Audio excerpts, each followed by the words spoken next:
My name's Forrest Gump. Forrest Gump has won 6 Oscars for Best Picture, Best Adapted Screenplay, Best Editing, Best Actor for Tom Hanks, Best Visual Effects, Best Director, and that's not all. The movie has even won 6 Academy Awards and 3 Golden Globes too. I mean, the list just goes on, and I'm not even surprised because it's such an incredible movie.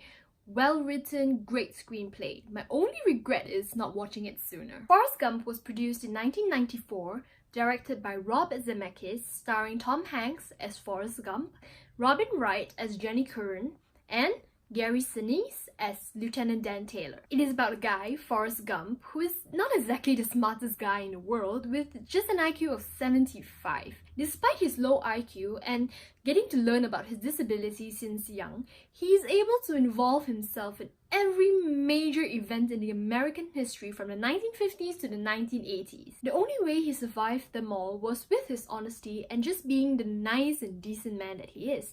The movie is so simple yet so heartwarming that we get to see the life of this man through his own eyes, where he takes things for exactly what they are. The only negative aspect in this movie, which I would like to point out, is that the major events that Forrest so happened to say that he is involved in may seem too good to be true. In my opinion, the choice to use different styles of acting really adds a certain depth to the film.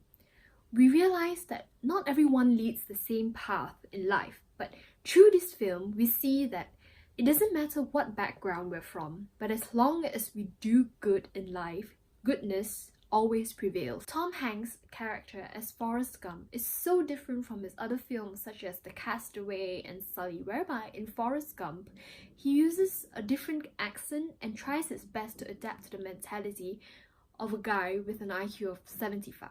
My mom always said life was like a box of chocolate. And through this film, we can see that Tom Hanks' acting scope consists of a wide range of style, which is truly astounding. I wouldn't have thought Tom Hanks would take on such role judging by his other films such as The Terminal and Catch Me If You Can, but now that I've watched this film, I don't think I can picture anyone else playing the role of Forrest Gump other than Tom Hanks himself. Hanks was able to portray Gump in such a way that it doesn't make the movie too soppy or make you pity Forrest Gump.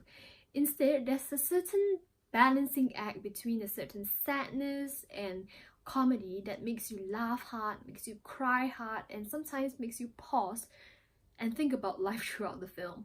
On the other hand, we see Robin Wright starring as Jenny Curran, where her character comes off as extremely real, where she convinces the audience that she's a sweet and loving girl who just wouldn't give up on her friend Forrest. I want to apologize for anything that I ever did to you. We can also see Gary Sinise, who stars as Lieutenant Dan Taylor in the film, has this certain intensity while he's playing the role. We are able to see him relating to Gump's emotions and expressing his genuine feelings through his voice and his eyes. I never thanked you for saving my life. And now, let us move on to the director of this film, Robert Zemeckis. Robert is an American director and screenwriter who is famous for making use of special effects in his films. He has also directed popular films such as Beowulf and Castaway, which also casted Tom Hanks. Zemeckis' first major directing success was Romancing the Stone, which was produced in 1984. He also gained a reputation for his visual innovation by combining an on-screen action of live actors and cartoon characters in the 1988 film of Who Framed Roger Rabbit. During a scene in Forrest Gump, we see Forrest crossing paths with historical figures like John F. Kennedy and Elvis Presley. And instead of hiring actors to portray these historical figures, Zemeckis was so brilliant, he decided to graft the footage of Tom Hanks into archived news clips where they were present. And this is no wonder why he got the Academy Award and Oscars for Best Director. In terms of cinematography, in the beginning of the film, we see a feather floating down from a dark grey sky, which gives the audience an insight that this movie is about something pure amongst a harsh world. It also gives the audience the perception that, like a feather, it floats about not knowing which direction to go. But we are able to steer the feather to new places and create new endings. In conclusion, Forrest Gump has taught me love, hope, perseverance and respect. And now this film would definitely be my top recommendation if someone asked me what to watch next.